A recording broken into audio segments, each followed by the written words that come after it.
El nostre és un món de ciutats.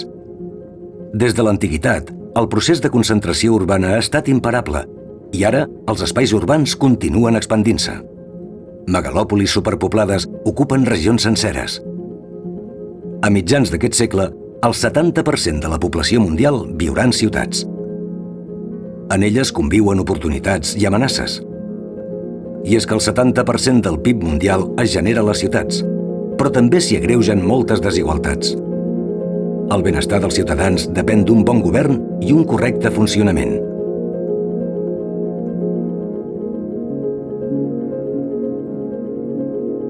És per això que Nacions Unides confia en els governs locals i regionals per implementar els Objectius de Desenvolupament Sostenible de l'Agenda 2030.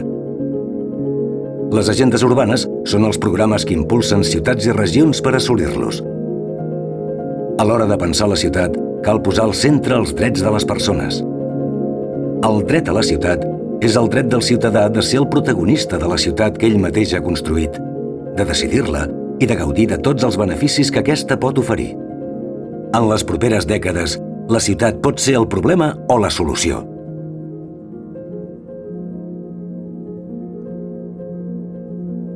A Catalunya també vivim aquesta tendència de concentració urbana. Som un país d'acollida i les nostres ciutats han suportat sovint creixements sobtats. Al llarg del segle XX, multitud de persones arriben des de la ruralia i diverses regions d'Espanya buscant feina i oportunitats. Les ciutats catalanes absorbeixen la llau de nouvinguts amb grans dificultats. En les darreres dècades hem ampliat la taca urbanitzada, consumint gran quantitat de territori, mentre hi ha comarques que es buiden lentament. Acusen la distància a la ciutat i els serveis que ofereix, la manca d'oportunitats i l'envelliment. No podem oblidar aquests territoris perquè són claus per a la sostenibilitat del país, la biodiversitat, la producció agrícola o d'energia neta.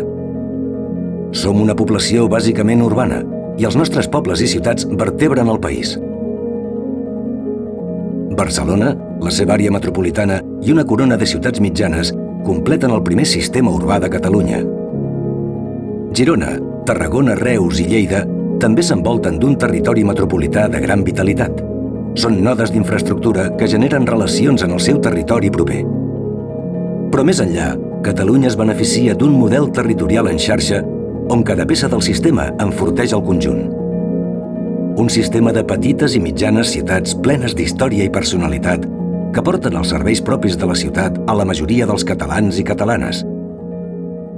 L'Incasòl contribueix a enfortir aquesta xarxa que cohesiona el nostre territori.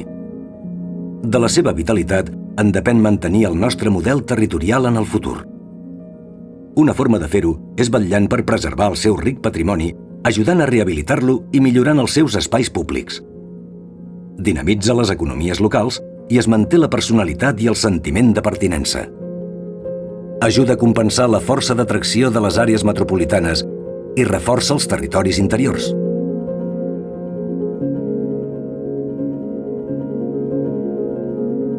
Cada ciutat és diferent i està feta de fragments diversos. Tots formen la ciutat en conjunt, però per separat, compleixen les condicions del que ha de ser ciutat? Com han de ser les ciutats per a contribuir a millorar la vida dels ciutadans? Hi ha 3 factors determinants. La ciutat ha de ser densa i compacta. És el model històric de la ciutat mediterrània. La població justa, concentrada en un espai reduït i amb els límits ben definits. És inclusiva, facilita les xarxes ciutadanes i solidàries, el sentiment de veïnatge i l'acceptació de la diversitat. Consumeix menys territori, menys aigua i energia. Els serveis són més eficients i contamina menys. La ciutat ha de ser vertebrada. Municipis amb una estructura clara que connecti totes les seves parts i garanteixi un repartiment equilibrat de serveis, espais verds i equipaments per a tothom, visqui on visqui, generant cohesió social i mitigant les desigualtats. A Catalunya hi ha una gran tradició de planificació urbana. Tots els municipis tenen un pla que els ordena i els aporta estructura. Per últim, la ciutat ha de ser complexa, alternant de forma equilibrada funcions i usos urbans. Moltes ciutats catalanes en són exemple. Combinen equipaments, zones verdes i comerços d'escala de barri amb altres d'una escala més gran, de ciutat i de comarca. Són més vives i tenen una economia més dinàmica.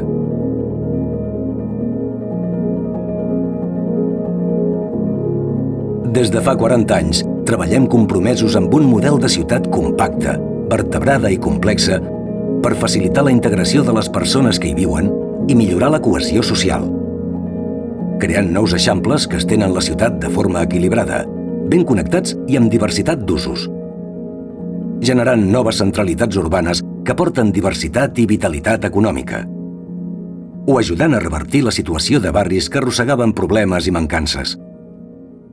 En els anys vinents, davant el previst estancament de la població, cal concentrar-se a repensar i millorar els pobles i ciutats existents.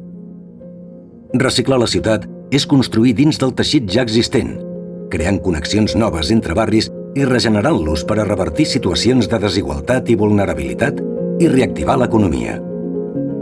Té una gran capacitat estratègica i transformadora.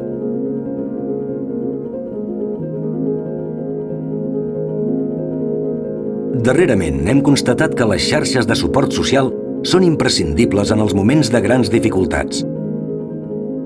Qualsevol intervenció als espais urbans, per petita que sigui, pot servir per millorar la inclusió de tots els ciutadans, la cohesió de la població i ens fa més resistents davant les crisis.